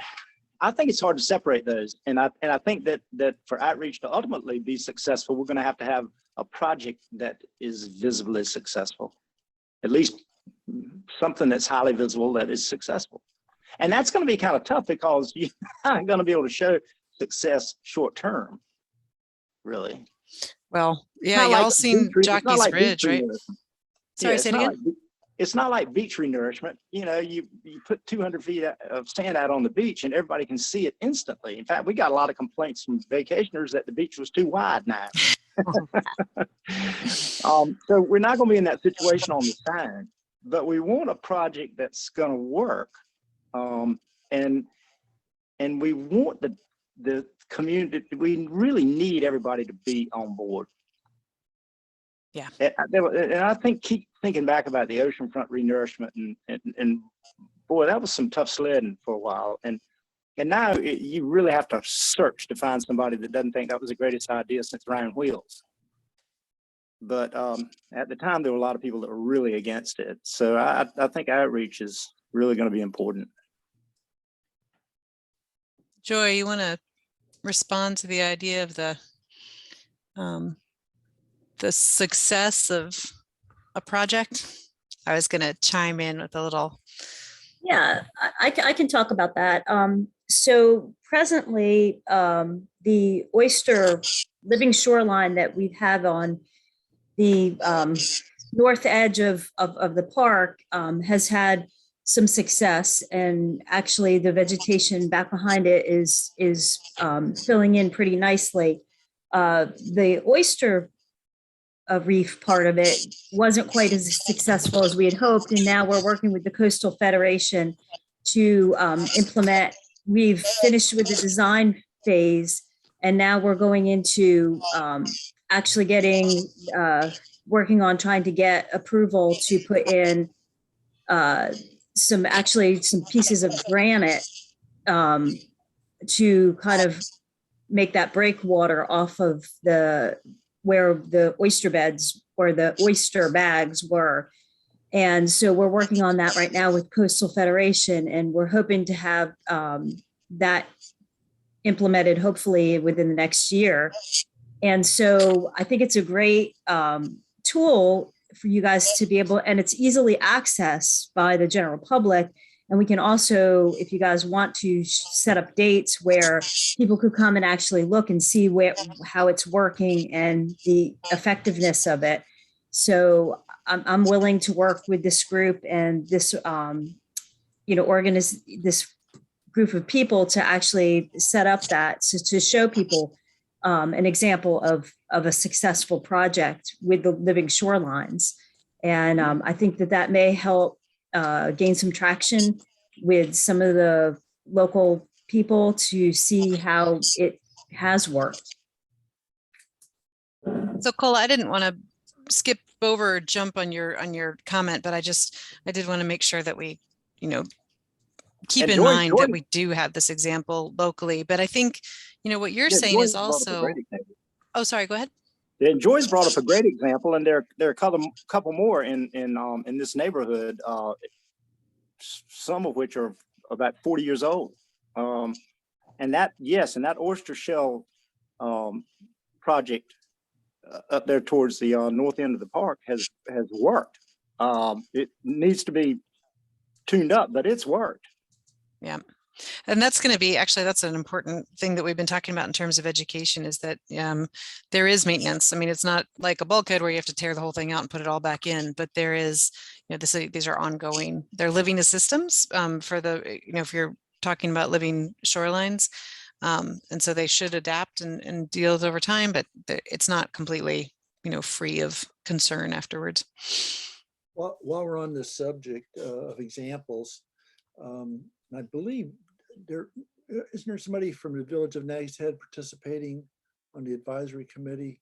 I don't recall who it is, but I seem to remember John Mebane, and I think that he didn't have a mic or a video, so I think he's listening in to us today, and hopefully I'm going to follow up with him to gain any additional feedback. Okay. But well, they've been doing a lot there. When they did the design and the engineering for the Village of Nags Head, somebody did a pretty fantastic job as far as considering the shoreline situation there. And I think that's worthy of looking at to see what they did. One particular element that I notice when I golf out there is the groins. They put in some groins, and they didn't put them in just normally perpendicular. They put them at an angle. So somebody gave some thought exactly how they should be put in, and they've worked extremely well. They have caught sand and built up shoreline, and that's in contrast to the groins that were put in at the villas condominiums, which didn't work and eventually were actually taken out. And so, if you want to look at something that has worked, I'd strongly suggest the engineering folks, I guess it's Moffett, Nichols, whoever, look very closely at what the Village of Nags Head success has been. I'm smiling in part because I know if John is still on, it's killing him not to be able to talk because he probably has a lot to say. I'd love to hear from him. Oh, that's a great comment. Well, I'm sure we'll get him next time or be able to interact again. See, so I wanted to go just one step further into thinking about, we got a fair number of responses. We didn't get everybody, which I'll forgive you for, but people have been emphasizing, the site selection process or the specific design solutions, getting a pilot project in the ground that can, keeping their webpage up to date. We've got a lot of good feedback on sort of the things that are important to people. In the final, I mean, in a lot of ways, this talk before Reed started, like you could have expected us to come out and say, what are the goals of this project? This is what we're going to do. We haven't done that. These are completely in flux. We haven't gone back and forth with the town staff or talked to people about them. But I did want to put some draft goals in front of this group, and maybe we could send them out and see if there's comments on via electronically afterwards. But I tried to group them in sort of some of the elements that we see as hanging together of those list of activities that we're really planning over the next year. So the first is that more of that outreach or social piece, which is to build the awareness of estuarine shoreline loss, its causes and consequences. The second is the guts of the plan, identify priority sites and strategies. And then we take more of a practical turn towards what are the, outside of the engineering and design issues, are the legal and permitting barriers and pathways that are available for implementation. And of course, preserving recreational access is something that we've heard many times already in our discussions. But do we have any comments or responses to this? Oh, sorry. I was just going to say, and advisory committee, please jump in here. You don't need to hear me talk, but I was just going to say, in addition to preserve recreational access, there may actually be opportunities that arise, during this process that we may want to identify. I'm sorry. I was trying to take a note. That didn't work out very well. Cute kids. So yeah, that was my only comment is, in addition to preserving recreational access, there may be opportunities to identify, or enhance access. So thank you. Anne, did you want to add something? And I think it speaks for itself in the goal there, where the second item is at risk. And I feel like I know Holly well and some of the staff there at the town, and that was most intentional because and what we need to be paying attention to is there, and this goes back to what I said, our keys to success and our outcomes is we're looking probably after the engineering report and any information about erosion we're looking at the most at-risk locations, I would assume be our priorities. So I don't want us to forget that, yes, our entire town shoreline is eroding, and that is evidence, but we need to remember we're going to have to pick and choose and prioritize. And I feel like that term, that little 2 words there, at risk, is very valuable to keep in mind when we're going along this process of the goal. We're all at risk, but which is most at risk at this moment, and the value in return that we get from protecting that most at risk location. Thank you. In fairness to the town staff, they have not seen the draft goals. We didn't go through these. This is a goal setting. I give credit to you then. I apologize. And you did Well, say that. My ears didn't one of the hear it. places that this came up strongly is there's a Virginia Beach has a really good resilience plan. And so that was one of the many things I was looking at, but they kept using, climate change, sea level rise, and at risk. I guess they're just trying to make sure that they're communicating it clearly. Might not be something that, we go all the way through with, but. That was a clear goal of the grant, and it is part of what we have written into there. And so I think she knew us well. Jessica's been Very listening. good. And I just think as advisory committee members, we have our vested interest in whatever our priority is, but we just need to remember that component and like Holly just said, why this grant funding is being utilized. Right. We have a lot of wants, but what are our needs? And we are going to have to, not always get what we want when we need to take care of what we have at risk.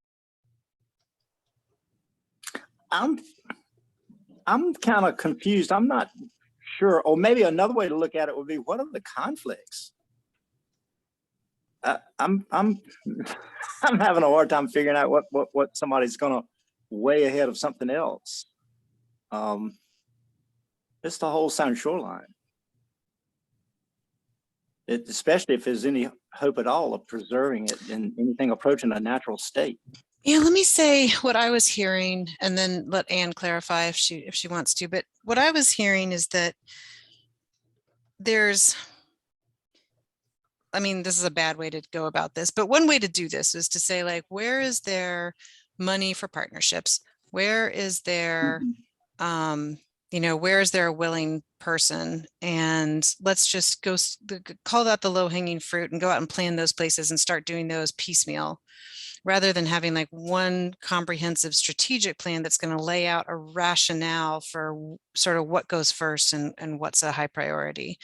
So that's part of what I was hearing in her comment. And Andy, we are getting back to you, but I think Cola's question was partly for Anne in terms of like, how could we not do that? And I think there's a lot of haphazard coastal, treatments like, and I think that's what I heard her to say is important in the prioritization process. She seems like a process-minded person.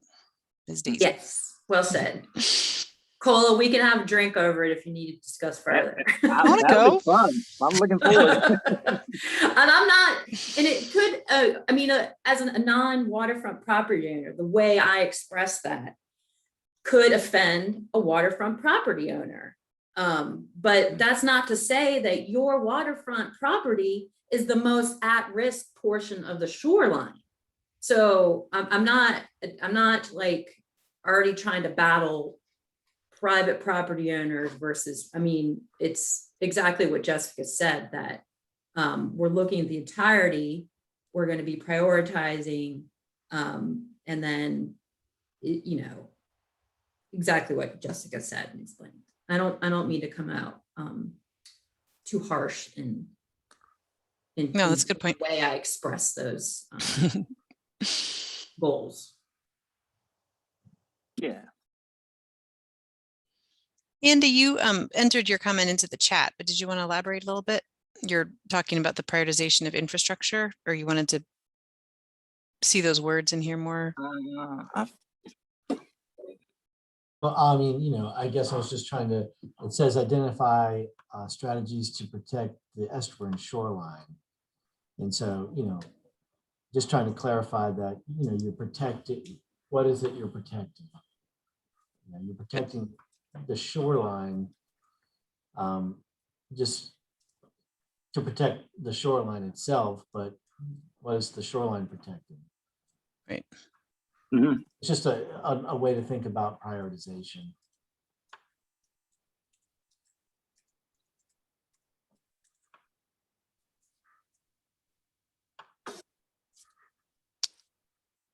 12:54 on my clock. I think we're coming very close to what I wanted to be. I really appreciate all the input that we've gotten, but I think we're kind of into like a last call sort of mode. I can't tell you how much I appreciate the opportunity to lay these very, conceptual things out in front of you and get your feedback and thoughts on them, and also your willingness to serve. A not inconsiderable amount of time and effort that we're hoping to get from you.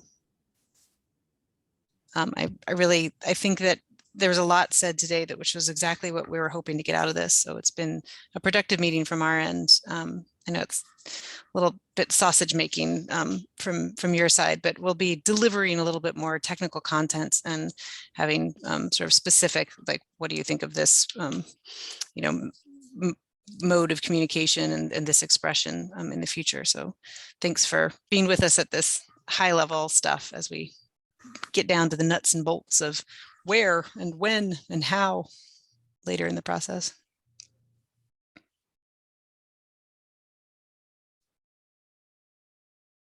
Can I just ask, who is going to be doing these, I guess, things like identifying priority sites and strategies?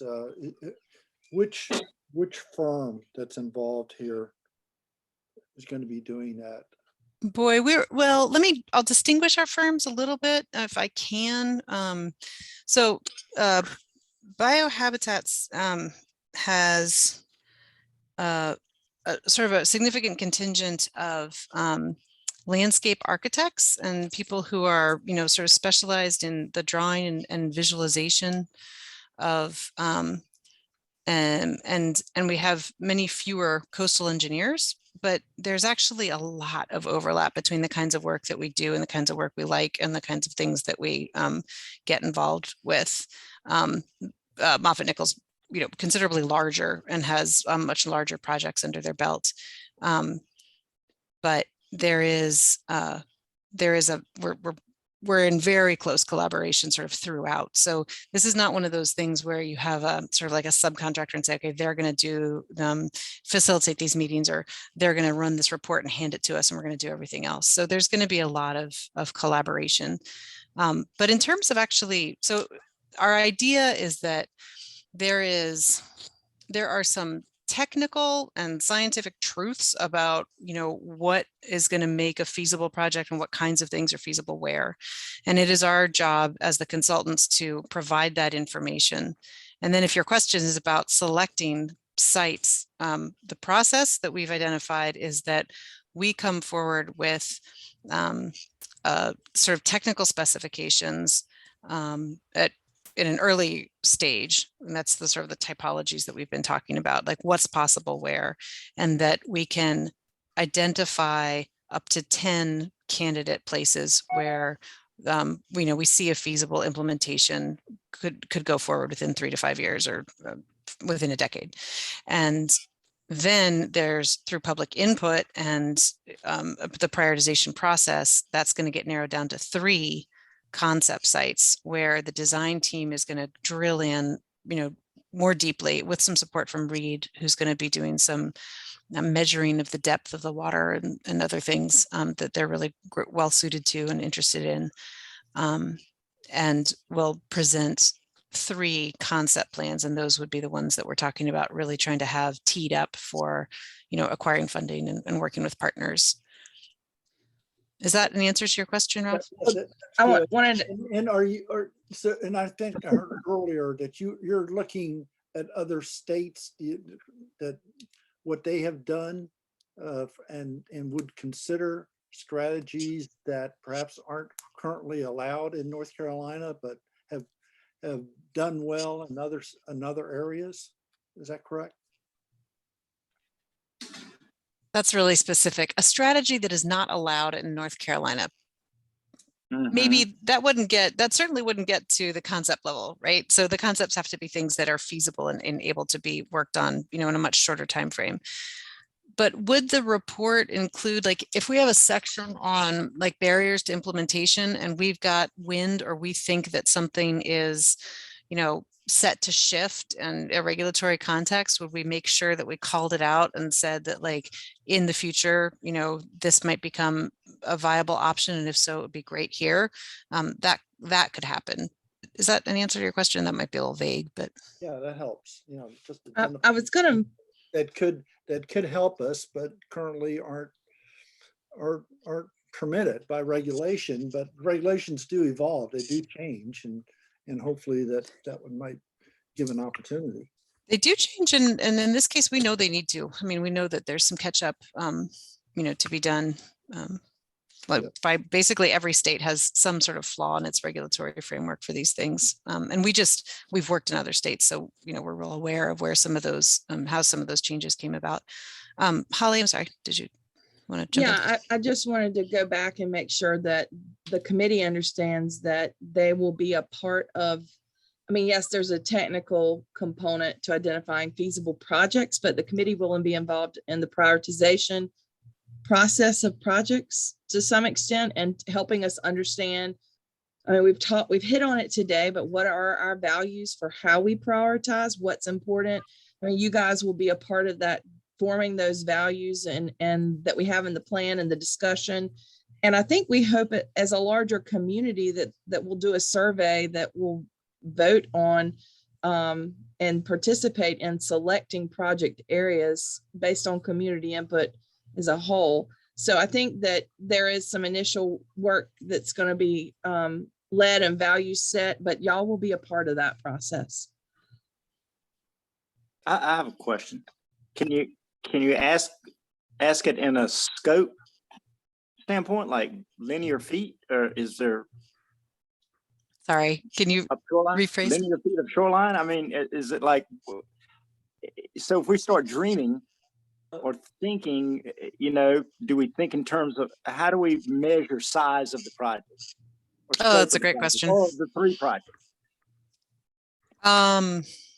It's a great question. I'm not sure I have a great answer. I think it's going to be a lot easier to get there once we're a little bit further down the road. The first of all, the conditions that are going to change, right? So like if you're looking at something that's ideal because of this fetch or this, you know, energy, then there's going to be a boundary to where that solution is appropriate. And then there's going to be a lot of, you know, sort of non-technical issues about the edges, about in terms of like property ownership and willingness and, you know, et cetera. So I don't think we have any preconceived notions about how big, you know, what the areas are. We can, you know, probably go into greater detail if they're smaller areas. But I really don't have a description or a fixed answer for you about how big the sites will be. Okay. Thanks. All right. Well, so now we are 2 minutes over. So keeping in you know, tradition of public meetings, we're going to, I think, ask you to please follow up with emails or questions. I didn't put my email up here, but we'll make sure we put it in the follow-up. And I very much look forward to the next time we have to come together and discuss these things. If you're looking for interim updates, please come to the, please visit the website. We'll start to draft that fact sheet, for instance, and some other materials will be coming to that. If there's anything, yeah, that you think about post-meeting, just shoot us an email. Yeah. Thank you for your time. Feel free to be in touch with town staff. Thank you. Thanks, everybody. Thank you. Have a good day. Bye. Thank you. Bye. Bye.